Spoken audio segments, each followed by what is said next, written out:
Started here. So again, thank you all so much for joining tonight on our webcast. My name is Sammy Godlove. I'm the Central Oregon Field Coordinator for Oregon Wild. I'm joined tonight by Chandra Legui, who's the Senior Conservation Advocate for Oregon Wild, and Marina Ritchie, a longtime wildland advocate, also the author of Halcyon Journey in Search of the Belted Kingfisher. So thank you both for joining us on this webcast. For those who aren't familiar with Oregon Wild, we work to protect and restore Oregon's wildlands, wildlife, and waters as a legacy for future generations. And I just have a few housekeeping items to go over before we get started. So first, thanks to those who bought tickets to our raffle tonight. We'll do that drawing tomorrow, most likely, and then email the winners of that. So tonight we're raffling off a copy of Chandra's book, actually, Oregon's Ancient Forests. It's a hiking guide, and then also a copy of Marina's book. Again, that's Halcyon Journey in Search of the Belted Kingfisher, as well as an Oregon Wild t-shirt. So 3 super cool prizes tonight, 2 books by the 2 authors that are here. Also, there's still time to purchase a raffle ticket if you haven't done that. You can do that in the same place where you registered for this webcast at OregonWild.org. Also, a video of this webcast will be emailed out also probably tomorrow, and will also be posted on our website and our YouTube channel. So please feel free to share that with your friends and family and others. Lastly, if you have any questions that do come up during the program, please use that Q&A bubble that you should see towards the bottom of your screen. You can just type them in there and we'll answer those towards the end. Okay, Chandra, can you go to the next slide? Okay, so again, tonight we're talking about the Roadless Rule, roadless areas. You might be wondering, what is a roadless area? So I want all of you imagine in your mind some of the wildest forests, places that are dominated by old growth forests where wildlife can roam freely, where wildlife still thrive, where you can look out like this person here and see miles and miles of intact forests without buildings or roads in sight.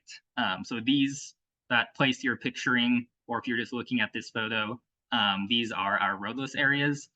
They're places that are largely undeveloped, unroaded, of course, and unlogged wild landscapes across our national forest lands. Really, our roadless areas are where the roads and the clear cuts aren't. But of course, there aren't many of these places left. Much of our national forest land now looks like this. Chandra, there we go. So yeah, unfortunately, a lot of our national forests look like this. All of these bright white dots that you're looking at on the map, these are clear cuts. Over here, you can see a ton of them. So there was, over the last century and more, there's been a lot of logging, a lot of road building across our national forests, and that, really started to increase and expand kind of in the 1960s and onwards, to the point where a lot of our national forests, again, looked like this. There were just clear cuts everywhere, roads everywhere. Fortunately, we did have some laws, such as the Wilderness Act, the Endangered Species Act, that provided protections for some wild places and wildlife habitat. You can notice on this map that the clear cuts kind of end right at this border, this big, thick white line. And that border is a wilderness boundary. So it's the Three Sisters Wilderness, kind of in the bottom, and then the Mount Washington Wilderness in the top right corner. Because these places were designated protected places and off limits to logging and road construction and development and stuff like that. But there were, a few places left in our national forests that had not yet been protected as wilderness, but they were still largely undeveloped, unlogged, and intact. And some of these became our roadless areas. And now I'm going to pass it off to Chandra to talk a bit more about that. Okay. So yeah, why are we singling out roads? Talking about the roadless rule, for a big nationwide policy. Well, when our national forest system nationwide is already crisscrossed with 380,000 miles of roads that's on our national forests, maybe we have enough. And this is something that kind of forms the basis of the roadless rule we have today. So generally, these roads were built for logging and access for other resource extraction, like those clear cuts that were in the previous picture. And roads come with with a lot of impacts, as well as logging, which comes with its own suite of impacts. But roads fragment habitat, cutting literal lines across where many different animals need to travel. They can block fish passage, as picture salmon swimming upstream to spawn, and they run into a culvert that they can't get through because it goes through a road and wasn't designed properly. Roads also can dump sediment into salmon streams during big storm events, or even wash out. Anybody who's been on a rural driveway knows that roads spread a lot of weeds. You find a lot of invasive weeds along roads. And there's research that shows that fires are 4 times as likely to start along roads or in a eroded landscape than in a backcountry area. So they're also correlated with human fire starts. So on this map of Oregon, you can see that the areas here that without roads really stand out. So you see our urban centers, and then you see with the green underlying it, those are our national forests, and you see a lot of roads even in those national forest areas. But then you see areas that are kind of blank, and those they really stand out. And those are, again, unroaded areas or protected wilderness areas. And even though we can see them here pretty clearly, they actually aren't always on the map, so to speak. So I'm going to give you an illustration, moving to actually a different screen. So bear with me for a second while I'm while I move to a different screen real quick. Okay, did that work, Sammy? Okay. So this is an interactive map that the Wilderness Society produced, actually. And it shows our national forests in the light green and our protected wilderness areas in dark green. And these are things that, and actually if I go down just a little bit, it also shows Crater Lake National Park on here, all in kind of the same color. But these are things we're used to seeing outlined on maps that you might get to go for a hike, for example. What we're not used to seeing on official maps are roadless areas. So the thing I like about this map, and why I had to come here, is that it actually has this tool built in so you can wipe the roadless areas onto the map.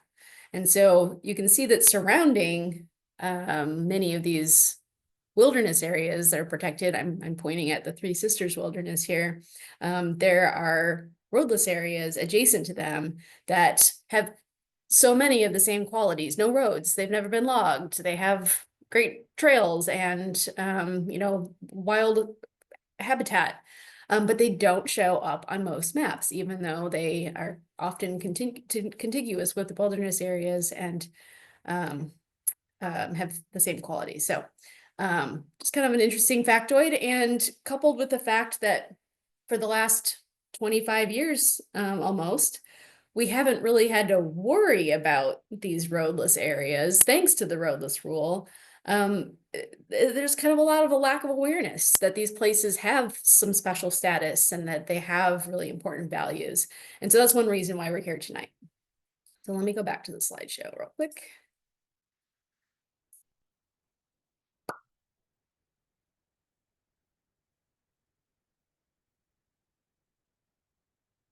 Okay, back. So back in the 1970s, the Forest Service decided that it might be a good idea to have a map and inventory of these big wild places that were left that, for example, didn't look like that map that Sammy showed with all the roads and the clear cuts. And so they went about this process called the Roadless Area Review and Evaluation, or RARE. A lot of people didn't think they did a very good job the first time, so they did a second one called Rare 2. And that was completed in late 1978, early 1979.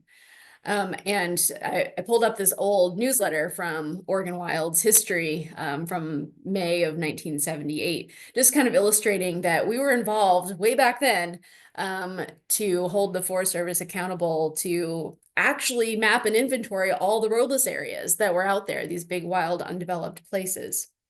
Unfortunately, Rare 2 did not include all the large undeveloped areas. And the other problem with it is that it didn't protect them in any way. They just identified them, mapped them. That's definitely helpful. And in many forest plans that were developed after that, these roadless areas were given some special status and kind of considered like, oh, these might be future wilderness, so we should probably keep them intact. But there was no policy to actually protect them necessarily. Since the Rare 2 inventory was done, some of these inventoried areas were have been included in wilderness legislation. For example, in 1984, and since then, many areas were that had been identified by Rare 2 became wilderness and protected. But a lot of areas haven't made that step. In the 1990s, when President Clinton took office, he directed the Forest Service to actually create a rule that would protect these inventoried roadless areas. And that's how the Roadless Area Conservation Rule was born. We just call it the Roadless Rule for a little simplicity. And that was finalized in early 2001. And I called out that not all roadless areas were captured by the roadless inventory in the 70s or the Roadless Rule in 2001. So just a quick call out that about 2 million acres of areas that Oregon Wild and many people who were volunteering and going out and looking on the ground to map these areas were not included. So yeah, another 2 million acres on top of the 2 million acres protected by the Roadless Rule remain without that status and without that protection under the rule. And these are places that Oregon Wild has been calling out all along as very important for all the same reasons.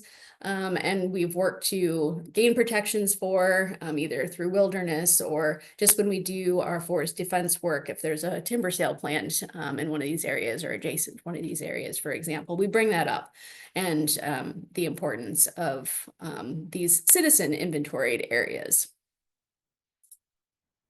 Okay, so when the Roadless Rule was developed, it took a couple years, and it was one of the largest participatory rulemaking processes in federal rulemaking history at the time.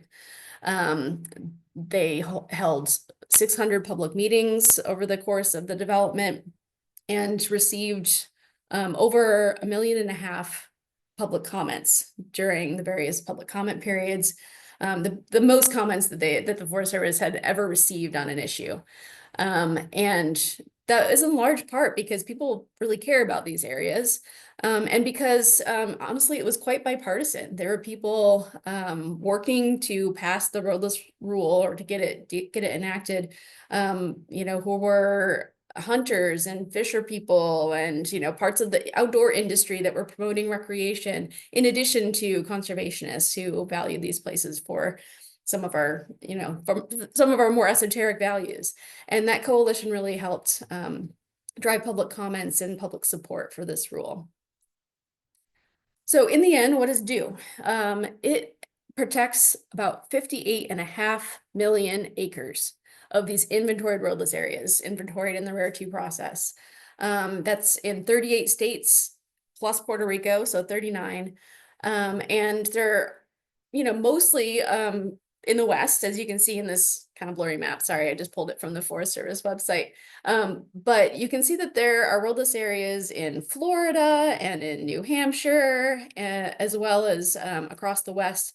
And special call out to Alaska. Southeast Alaska's Tongass National Forest includes more than 9 million acres of inventoried roadless areas. And we all know how important the Tongass is for storing carbon, for example, to the native people that live there. So they have a lot. And also a note that the Roadless Rule does not apply to Bureau of Land Management lands. It's just our national forests. So in case there's any question about that. So what the rule does is very simple. It prohibits new road building and road reconstruction inside these roadless areas. In most instances, there's some exceptions for like public safety, for example. It also prohibits commercial logging with very limited exceptions. That's it. These are not wilderness areas in the sense that under the Wilderness Act, there's very strict language about what's allowed. In roadless areas, you can still have machinery like off-road vehicles, chainsaws to cut logs off of trails, for example. You can ride mountain bikes. It just bans new road building and commercial logging. And I'm going to get a little legal nerdy here for just a second. And this is important to point out when we start talking about the challenges and the changes that are possible to the Roadless Rule. So laws are passed by Congress and signed by the president. Rules are made by the executive branch, so a federal agency, for example, via a rulemaking process, and they are created to implement various laws. They both have to be followed, laws and rules. They just go through a different process, and they can be changed in different ways. So in order to change laws, Congress has to pass new laws or repeal laws, and that, again, just from Congress. And in order to change rules, the executive branch can use a rulemaking process to full on revoke a rule, create new rules that supersede existing rules. So again, this will become important as we talk about some of the ways that we're pushing back against this proposed repeal and why it can happen in the first place. It's this, the Roadless Rule was a product of this rulemaking process. It can be changed by the executive branch using another rulemaking process. All right. And these challenges have come hot and heavy ever since the Roadless Rule was enacted in 2001. And that really has been driven by the resource extraction industries and friendly leaders that have never really liked the Roadless Rule as a nationwide policy. So the Bush administration tried to rescind the rule pretty much right away by moving into a state-by-state decision-making process. Environmentalists, challenged this and kept winning in court in order to keep the Roadless Rule, which we finally kind of ended in 2008. In the meantime, a lot of stuff was happening. The Bush plan to have states enact their own Roadless Rules move forward in Colorado and Idaho. And so today those two states have their own Roadless Rules separate from the national one. And there were a lot of shenanigans going on trying to, while things were in legal limbo to log some of these roadless areas. And in fact, that happened in Southern Oregon in 2006. There's a headline here from that happening down around the Kalmiopsis Wilderness.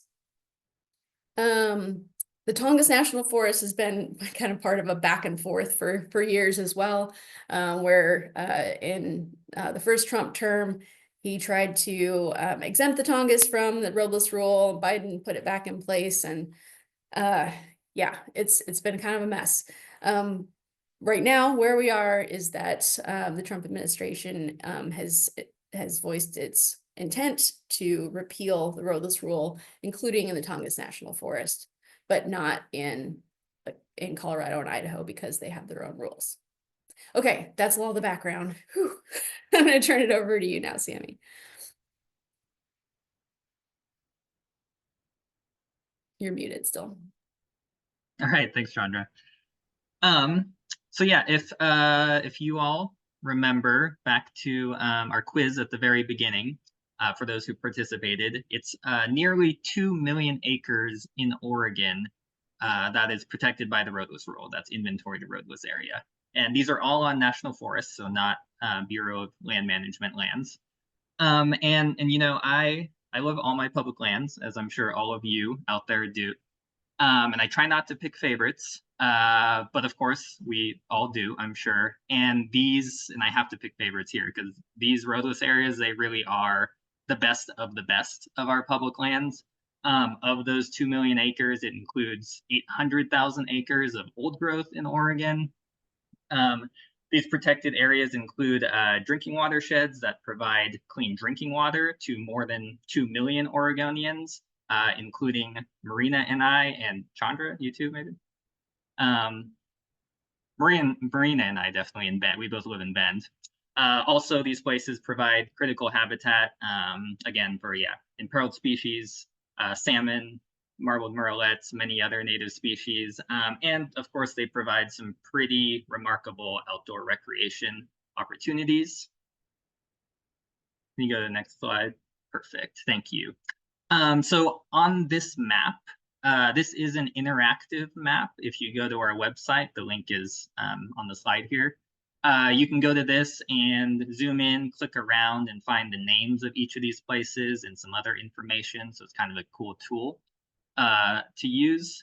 But all of the blue areas you're looking at here, these are our inventoried roadless areas, so places protected by the Roadless Rule. Again, the light green, that's our national forest lands. The dark green is the designated wilderness areas. But these places, the ones in blue, these are the places that would lose protections if the Trump administration goes through with its plan to rescind the Roadless Rule. So over the next few minutes, we're going to highlight a few of these very, very special places that are now, of course, at risk. So again, you know, if the Roadless Rule is rescinded, all of these wild places we're going to talk about and more, they'll be opened up to commercial logging, to road construction, to development, mining, and a whole host of other industrial activities. Okay, well, I'm going to take it away and focus on a few places. And so one, and I mentioned this briefly, but a lot of roadless areas are adjacent to our existing wilderness areas, those amazing cores of wildness. If you use the interactive map, you can zoom in and see this really clearly. But just wanted to mention that these areas are surrounding Mount Hood, the Three Sisters Wilderness, Waldo Lake Wilderness, the Kalmiopsis, the Wild Rogue, the Eagle Cap. So they're just really amplifying the wilderness values that are found there, and providing even more accessible recreation around the outskirts of these protected wilderness areas. This is a picture of Tamanoas Falls on the edge of the Mount Hood Wilderness, and Scott Lake, which is adjacent to the Three Sisters Wilderness. And I just want to share this example. Last Friday, I was leading a hike for Oregon Wild at Larch Mountain, which is you can access by climbing very steeply up from Multnomah Falls on the Columbia River Gorge, or you can drive to the top of the mountain and then take a lovely 6-mile loop hike through a roadless area and amazing old growth. This is a view from Sherrard Point that looks down over the roadless area of Larch Mountain and some of the forests here. But I pulled out a map to show the hikers where we were and kind of orient everyone and talk about roadless. And I realized as I was unfolding it, it was a Mount Hood National Forest map from 2003. And what I didn't expect was that the whole area that we were in didn't show up as wilderness, because we got that part of, there's a big wilderness expansion in 2009 that wasn't on that map. And so I was like, oh, well, here's a perfect example. Larch Mountain is just sort of a carve out that is part of the extensive roadless area that climbs up from the Columbia River Gorge up to this point. But part of it was left out of that wilderness bill in 2009. And so it was all one big roadless area. And now there's wilderness covering part of it, but not Large Mountain.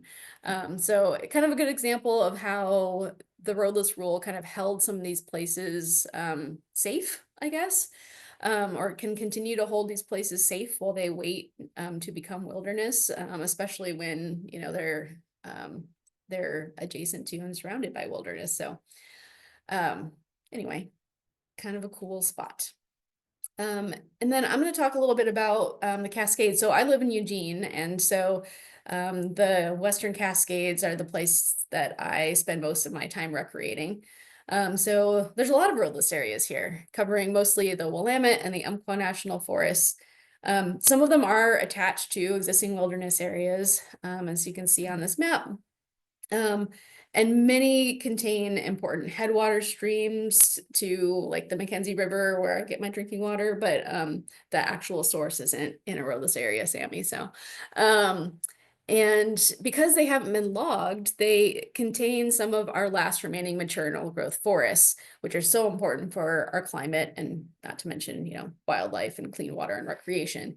So especially in the Western Cascades, I would say this is true. This is where you find our last remaining old forests. And since I wrote a book about hiking in ancient forests, you might not be surprised that these are some of my favorite places. So a couple of examples. One is the Echo Mountain Roadless Area. And it's called the Echo Mountain Roadless Area, but people probably know Iron Mountain as one of the most popular hikes in this region. It's the picture behind me and the picture here. Just stunning wildflower meadows there and on Crescent Mountain, which is part of the same roadless area, as well as Echo Basin, which is a marvelous hike that has huge Alaska yellow cedars, as you can see in this picture here with some friends enjoying it. So that's one of my favorite roadless areas in the Cascades. The one that's closest to me is Hardesty Mountain. So this is just right in Eugene's backyard. You can get there in 45 minutes. You can hike to the top of Mount June and get this amazing view. The watershed that's just to the north of this photo feeds Cottage Grove's drinking watershed. And it just has some really spectacular forests that you can access through a huge trail system. And then a few others moving south. I'm a huge lover of Waldo Lake. And on the south side of Waldo Lake, there is a big roadless area that was left out of the wilderness protections it gained in 1984. And then looking towards Maiden Peak and where the Pacific Crest Trail goes through the Maiden Peak roadless area. That's all, you know, it's a big roadless area that didn't actually burn in the big fires recently. So still has a lot of really beautiful forests and winter recreation as well. And then down in the Umpqua National Forest, the Calf Copeland roadless area just has stunning views from up above Twin Lakes, which is where this picture was taken, out over some other wilderness. And this really big, like 15,000 acre roadless area connects to wildlands that come off of the edge of Crater Lake National Park and is part of this big expanse of wildlands surrounding Crater Lake. And moving down to Southwest Oregon, this is a huge region. And if you want more details about some of these amazing places, I highly recommend checking out our partner KS Wild's website and blog that highlights some of these places. I think they're doing a virtual webinar on comment writing about these places tonight as well. But there's a ton of biodiversity in Southwest Oregon because it's a connection between the Coast Range, Cascades, and the Klamath Mountains. So there's a lot of diversity, and you can see here the Kalmiopsis Wilderness and surrounding it, big roadless areas, including Rough and Ready Creek on the south side. And, you know, if you combine that with the wilderness, it's one of the largest, you know, wild landscapes in Oregon. Really diverse geology and vegetation, and just some great places to get out and explore along the Siskiyou crests, like Miller Lake, which is where this picture on the right was taken. So a couple of my favorites, and Sammy, I'll turn it back over to you to talk about some more. Thanks, Chandra. So again, yeah, I live in Bend, and we have some pretty iconic roadless areas here in Central Oregon that I'm sure many of you know. You may not know that they're roadless areas, but I'm sure some of you have been to them, recreated at them. So, these are places that, yeah, are really popular, beloved, provide a ton of outdoor recreation opportunities, provide drinking water to hundreds of thousands of people. And again, create some of the headwaters of some important rivers like the Deschutes, the Metolius, Wyches Creek, Tumalo Creek, and others in the area. And these are also places that, they're threatened by climate change, by increased fire risk from roads and from logging. And the Roadless Rule helps safeguard these landscapes from some of those threats. Okay, next slide, please. Thank you. So maybe I said I wasn't going to pick favorites, but I am. And I think maybe my favorite is Tumalo Mountain right outside of Bend, about 15 minutes or so.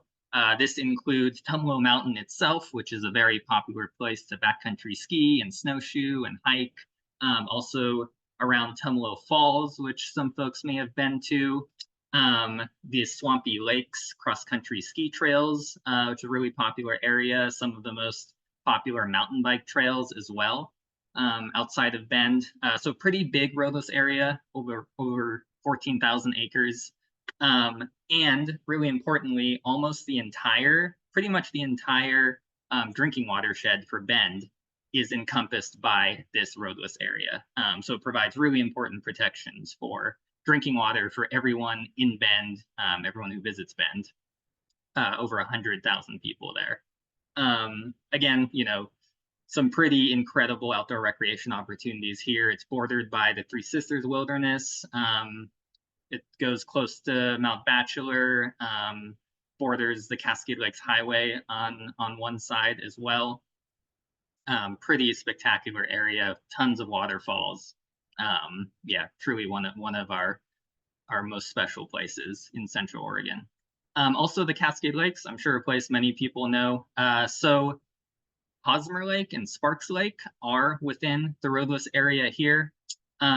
Really popular place to paddle, to fish. You can see in this photo how pretty it is here. This is Hosmer Lake on the right. This photo on the left is taken from Mount Bachelor, but pretty much everything you're looking at is either in the Cascade Lakes roadless area or in the Three Sisters Wilderness, kind of farther back in the mountains. So pretty large, wild landscape there as well. And now, very happy to really introduce Marina Ritchie. Marina, again, is the author of Halcyon Journey in Search of the Belted Kingfisher, which was the winner of the 2024 John Burroughs Medal and the 2022 National Outdoor Book Award. She's also a board member for Greater Hills Canyon Council, one of our partners working to help protect roadless areas in Northeast Oregon. And like I said earlier, very long time wilderness wildlands advocate. You can read some of her work on her website, which is linked right there. And Marina has spent probably as much time as almost anyone in some of these roadless areas, especially those in the Blue Mountains of Central Oregon and Northeast Oregon. So we're really excited to have Marina join us tonight. So I'll turn it over to you, Marina, and she's going to talk about some truly special wild places in Oregon, some of our wildest, really. Thank you, Sammy and Chandra. Truly an honor to be with you, advocates who are working so hard, putting in the extra hours. And I don't know about others just listening right now and watching. I'm just seeing roadless areas jump off the map and into these gorgeous photos and places. And there's a real power, I think, to naming and to bringing to life these places. And so the more all of us do that, the better chance we'll have of saving them. I wanted, before I get into the Blue Mountains, which is my area to talk about, thanks to partly because I know it from the past and also being part of Greater Hills Canyon Council. But this photo over here is just a reminder of our legacy, you know, of all the people who worked so hard to protect places and succeeded against great odds in the Oregon Wilderness Bill of 1984. And at the time, I was a reporter for the Blue Mountain Eagle newspaper. But before I got that job, I was hardcore, you know, working in lobbying in DC and back and organizing with the Grant County Conservationists. So then I got to do this big spread, and that's Tim Lilleboe right there with the, you know, our beloved Tim Lilleboe from Oregon Wild back in the day. And so I just wanted to also say that the Monument Rock Wilderness was supposed to be the glacier dash monument.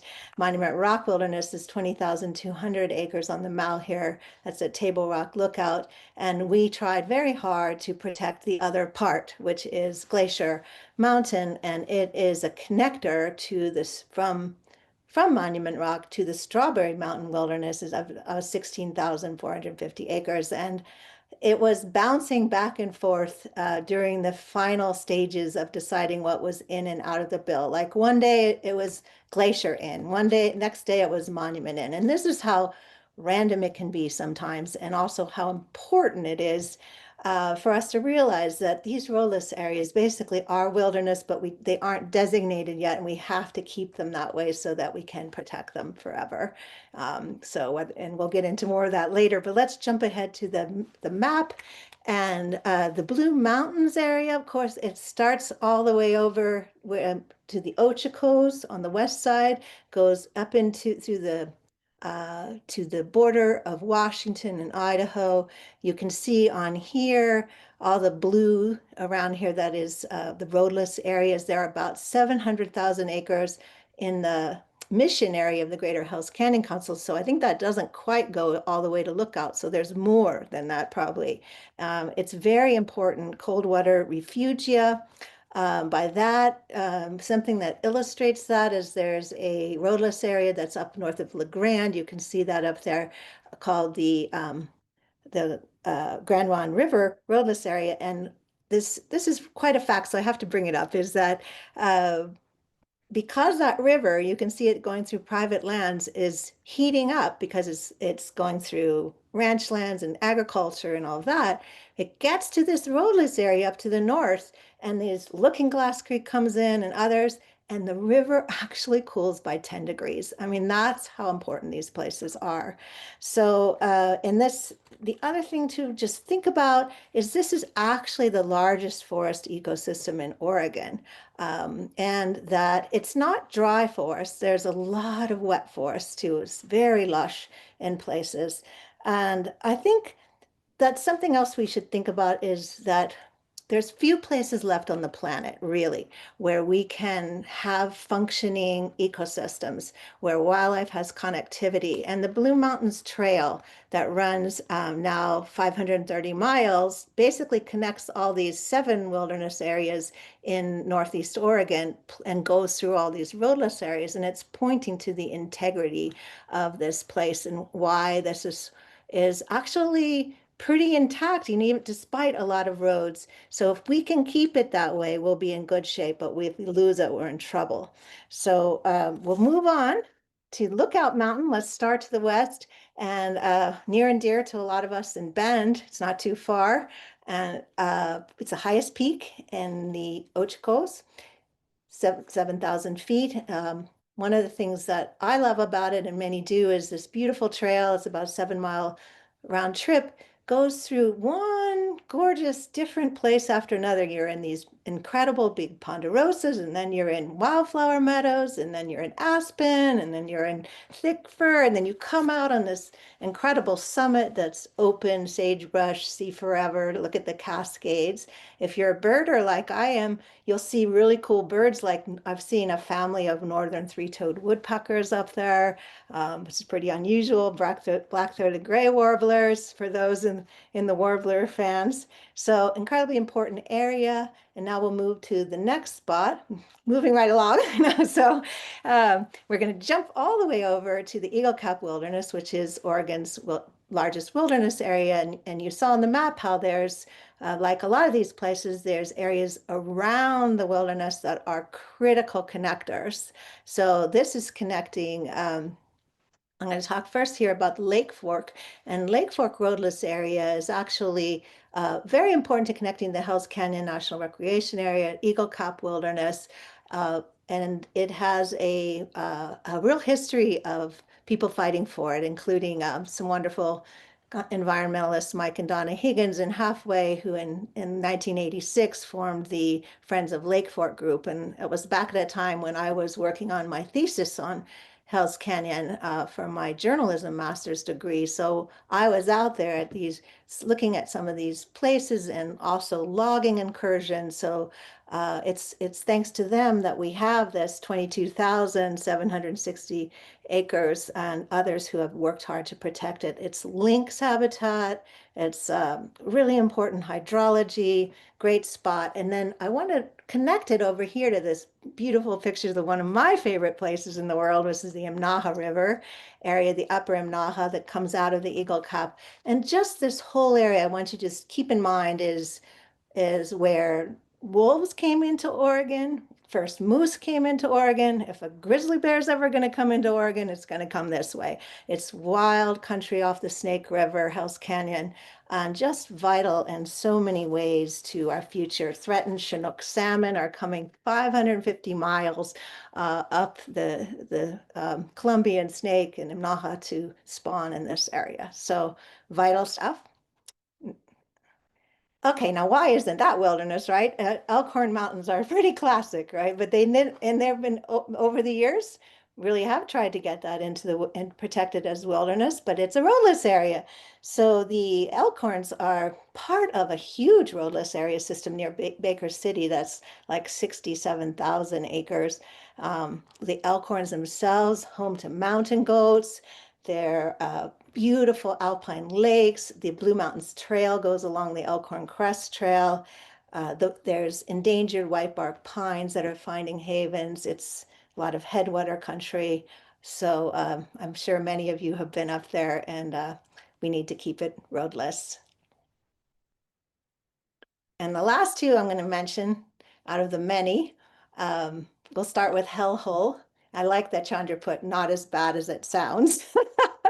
But it is rugged country, and it goes from really near La Grande, where I lived for a while, and went up from Mount Emily, and then connects across and up to the North Fork Umatilla Wilderness, which is quite small. And so all these roadless areas that make these connections that the Blue Mountains Trail follows too are just vital for wildlife movement. And also, they're really popular for people who go huckleberry picking, rock climbing, hunting, fishing, so yeah, it isn't so bad. And then Joseph Canyon, super iconic landscape. And it's far up in the north. It's a connector to the Wenatchee to Cannon, very important. And it's also really sacred to the Nimipu people, the Nez Perce, birthplace of Chief Joseph, close to the precious lands. And in their word for Joseph Canyon, the interpretation of it means the place where condors nested. So think of California condors, animals that need big, vast ecosystems to survive. Joseph Canyon is iconic and really important for wildlife travel from bighorn sheep actually to the fisheries too. So thanks for staying with me for a little time to show you the Blue Mountains, and also wanted to thank the staff people at Greater Hells Canyon Council, because I hit them up for some photos and a little bit of help on this too. Awesome. Thank you so much, Marina. I hope you're all very inspired now by our amazing roadless areas here in Oregon. Unfortunately, this is the bad news part of the presentation, the reason why we're talking about this tonight. So the Trump administration has officially started its formal process to rescind the Roadless Rule. That means that 45 million acres of roadless wildlands across the nation, including, again, 2 million in Oregon, would lose protections if this plan is finalized. Just a very quick note. You might remember from the beginning, the original Roadless Rule protected a little over 58 million acres. The reason why it says 45 million here is, if you remember, Chandra talked about that Idaho and Colorado have their own state rules. So those wouldn't be impacted by this because they're their own state things. So it's 45 million acres across the US that would lose protections. And when that announcement was made, that kicked off a 3-week public comment period that we're in the middle of right now. And I'll talk a bit more about that in a minute. But really, this is just the latest in the Trump administration's war on nature and public lands. And just in the last 6 months or so, we've seen a whole host of other attacks on the environment and our public lands. Some of them listed here. We've seen planned revisions to forest plans that would result in a lot more commercial logging, executive orders to increase commercial logging, no matter the cost to the environment, the big beautiful bill, which mandated, you might be seeing a theme here, more commercial logging. The Fix Our Forests Act, which is currently making its way through Congress. And despite its name, I promise it won't do anything to fix our forests. It would just, you might have guessed it, result in a lot more commercial logging. In addition to actually removing scientific review and public input on a lot of logging projects across our public lands.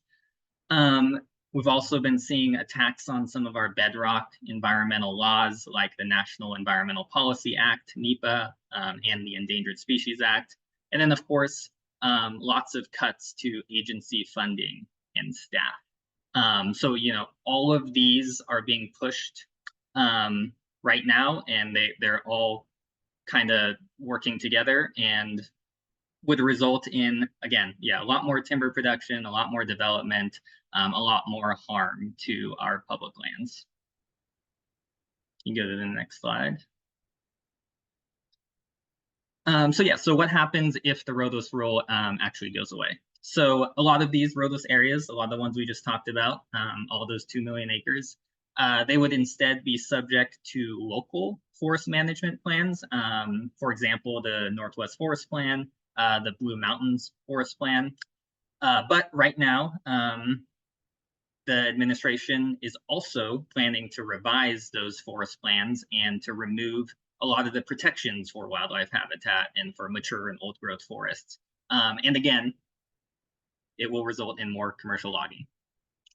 So, these things coupled with all of the threats that I mentioned on the last slide, and without the Roadless Rule as a backstop, we should fully expect a dramatic increase in timber projects, logging projects across all of these forests. And this would also, likely mean more roads and the related impacts to that. Again, more logging, more mining, impacts to our drinking water, to fish and wildlife habitat, and also increasing fire risk as well. Next slide, please. Okay, so that was the bummer part of the presentation. This is, well, maybe the fun part was before, but this is the other fun part. What can you all do to help stop this? And the good news is there's actually quite a lot we can do and quite a lot that's already being done. So the first thing I want to mention is just, elevating the issue, spreading awareness. There's a couple of different ways you can do that. Really, one of the most impactful things that any one of you out there can do is to submit a letter to the editor, to your local paper, and just saying that you oppose the rescission of the Roadless Rule, talk about why these protected places matter to you. And Marina actually just had an LTE published in the Oregonian recently. So Marina, I'm wondering if you might have any tips for people in the audience who might be interested in writing and submitting an LTE. Sure. Well, one thing, the toolkit's great because then you can know exactly where to send your letter, and it's okay to send it simultaneous submissions. And then because likely you might get a bite at one, but not more than that. And then what I did when I wrote my letter to the editor is I started with a place that I felt wild and I felt good, and then I led into, so I named it, and then I went into, this is what I'm worrying about with the roadless area. And I listed a few more roadless areas. So listing places by name that are special to me. And then one of the things that I think is important to do that I put into my letter is naming our congressional representatives and senators, because especially, in context, some of it is thanking them, thanking them for joining on. We'll be talking about why we're going to be thanking them soon, but what happens is their staff, and they scour those letter to the editors, and so they use a search, and when that name pumps up like Janelle Bynum or Merkley or Wyden, that's going to pop up, and they're going to go, oh, and they're going to see the letter. So that's another good reason. So yeah, I think I had a good experience too, I'll have to say. So I hope you do too, and I encourage you to just go for it. Awesome, thank you. I'll add one more thing. You don't have to be an expert to write an LTE. You don't have to be an author like Marina. Anyone can write and submit a letter to the editor. So please do, and feel free to reach out to Chandra or I or anyone from Oregon Wild if you want some resources or tips or talking points on that. Also, like it says on the slide here, we'll be sending out some of those toolkits and resources along with the recording of this webcast in the next couple of days. The other thing, post and share on social media if you're going on a hike in a roadless area or you have some existing photos. That's awesome. And like mentioning your legislators in an LTE, you can also tag them in your post, and that makes sure that them and their staff will see that as well. Oh, quick thing I wanted to just add, and maybe you're going to say it, is you better do it now. Like, we get inspired, but because we have the clock ticking and takes a little time, I hope you'll leave this and don't sweat it if it's not perfect, but if you can write one in the next day or two or three this weekend, well, that's what we need to do to get it out in time. So don't wait. Yes, perfect. Okay, I have a few more slides, and then again, if you have questions, please put them into that Q&A function. We'll get to those in a few minutes. So the next thing, reach out to your legislators, tell them, one, to oppose the Roadless Rule repeal, and then also to support what's called the Roadless Area Conservation Act, or RACA, which is a bill currently in Congress that would codify roadless rural protections for these places in the law.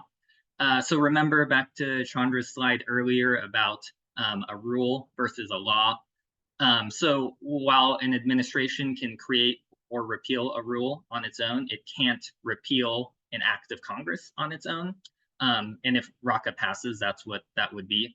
So if it passes, these places would have more permanent protections, and they can't be messed with by this administration or a future one down the road. So when you're reaching out, a couple of things you can do. One, if your representative and or senator is already a co-sponsor, please thank them for that. It's really important to thank our representatives when they do something good so that they'll continue to do good things into the future. And then if your representative or senator isn't yet a co-sponsor, please urge them to support the bill and become a co-sponsor. And you can find out whether they're co-sponsors or not at these links. So one is for the House, the other is for our senators. For those in Oregon, Senators Wyden and Merkley and Reps Salinas, Dexter, and Bonamici have been supporters and co-sponsors since the beginning. Rep Salinas of Oregon actually was the lead sponsor and introduced the bill, so that's awesome. And then very good news, just yesterday we found out Rep Bynum is now officially a co-sponsor and supporting the bill. So that's really good to see, and it also shows that reaching out to your legislators works.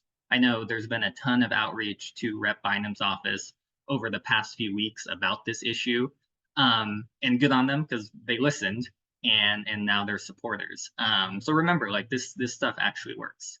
So the two in Oregon who are not yet co-sponsors or have officially supported yet is Rep. Cliff Bentz, the lone Republican in Oregon's delegation, and then Val Hoyle, who's a Democrat who represents kind of Eugene, the coast, Lane County, that area. So if you're in those areas, please reach out to those two, ask them to support this important bill. Okay, next slide. But I think the most urgent thing for all of us to do right now is to submit public comments. Like I mentioned earlier, there's a public comment period on this proposal to repeal the Roadless Rule. It's happening right now. It started maybe a week and a half ago. The deadline is next Friday, September 19th. It was a very short 21-day public comment period. You might remember from Chandra's slides earlier, the original Roadless Rule was like a month, years-long process. It had 600 public hearings, a ton of opportunity to provide input, a huge public process. Trump's public process is 21 days. So, you know, they don't want to hear from us, but we're going to let them know anyway.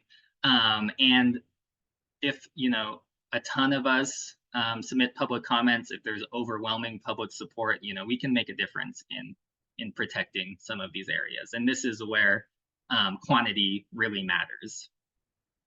Some of you may have already gotten emails from different organizations and signed on to petitions or even sent in comments. That's okay, you can totally do it again. So how you actually submit comments, there's the official link is on regulations.gov. It's right here. So you can do that there, or we made it super easy for you all. We have our own comment portal, so you can scan this QR code or use this link down here. Go to Oregon Wild's website and you can submit your public comment. And there's a pre-written form. There's also a way for you to personalize it if you like.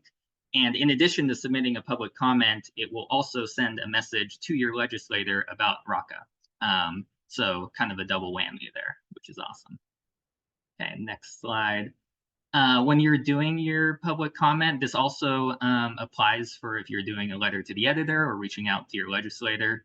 You know, you can make it personal, talk about some of the places you've been to, if it's those places we talked about today, or again, use that interactive map on our website, find some of the places you go to, you love, talk about those, and maybe most importantly, talk about, you know, why it's important to keep these places protected, why you love them, why you want to see them protected.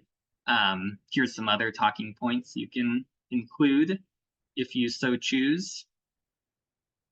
I think we can go to the next slide.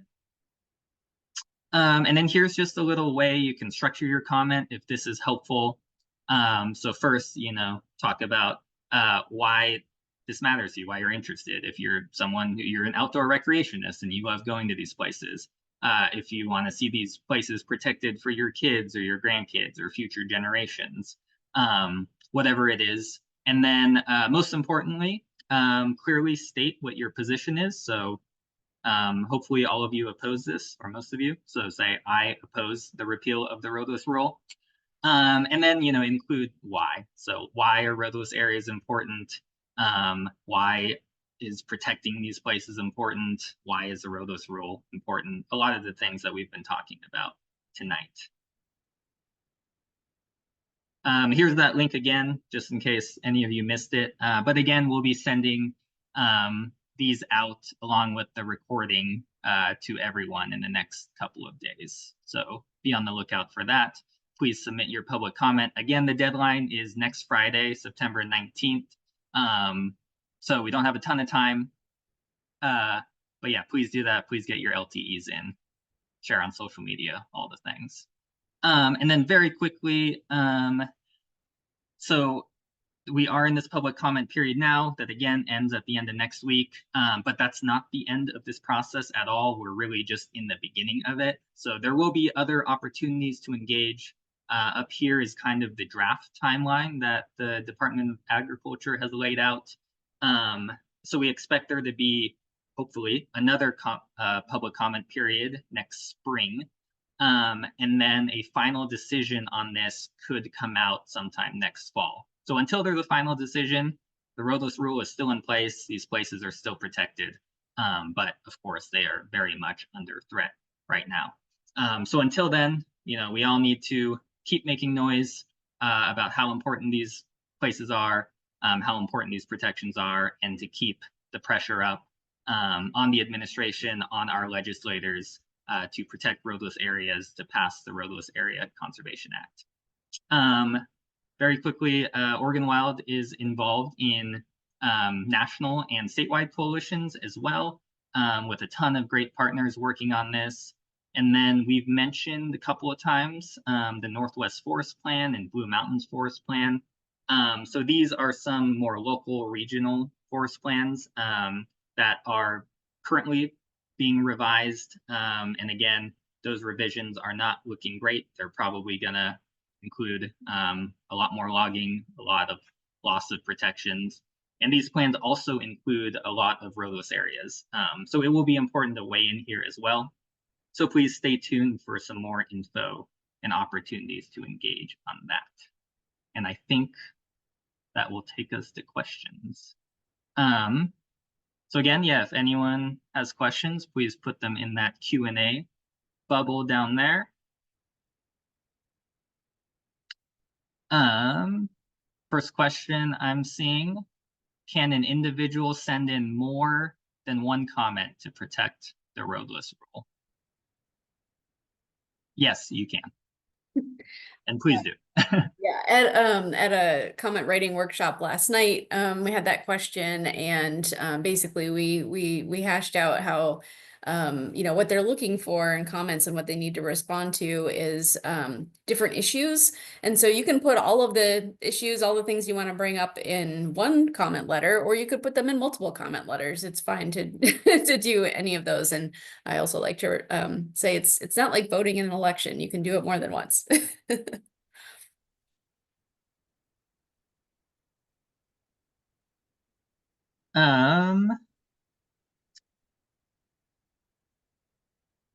Oh, good. Can Oregon create its own roadless rule like Colorado? Under the current rule that we have, no, because that was part of the legal battle under the Bush administration. And so Colorado and Idaho kind of like got that snuck in. And, while that was a thing, but that's not really an option right now. And because, because we are talking about federal public lands managed by the Forest Service, it's not like the state of Oregon can jump in and like claim jurisdiction or anything. So it does have to be a federal rulemaking process. And just think about, there's a lot of benefits to having this as a national rule that's pretty straightforward. And if you start doing it section by section, state by state, there's a lot of room for potentially getting a weak rule. And really right now, it's just all about like maintaining this awesome rule that we have, and we can work on potential, potentially strengthening it down the line when we have a friendlier administration. Yeah, and there was a follow-up question, if the Idaho and Colorado, like if they have good rules or if they're more protective, and I would say that there's a reason that those rules aren't being touched, because no, they're not as good as the national one. They're much less protective. There's a question about whether any of the roadless areas, whether any of them are owned by indigenous tribes. And no, these are all national forest lands managed by the Forest Service. So yeah, owned by the federal government. That's not to say that those areas are not homelands of numerous tribes, of course, and that there might be an opportunity for tribes to engage in this process or in future processes. So, but no, they're not.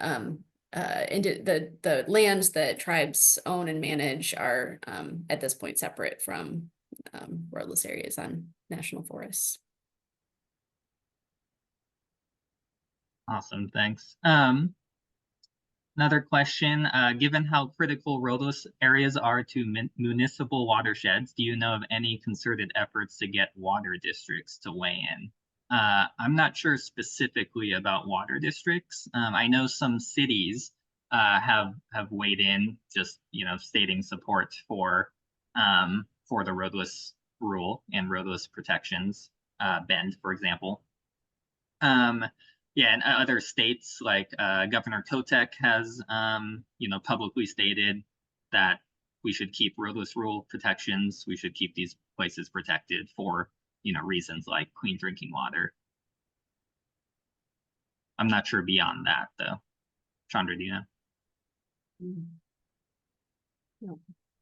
No. Kind of a follow-up question to that. Does it help to communicate with local or state legislators, urging them to support RACA?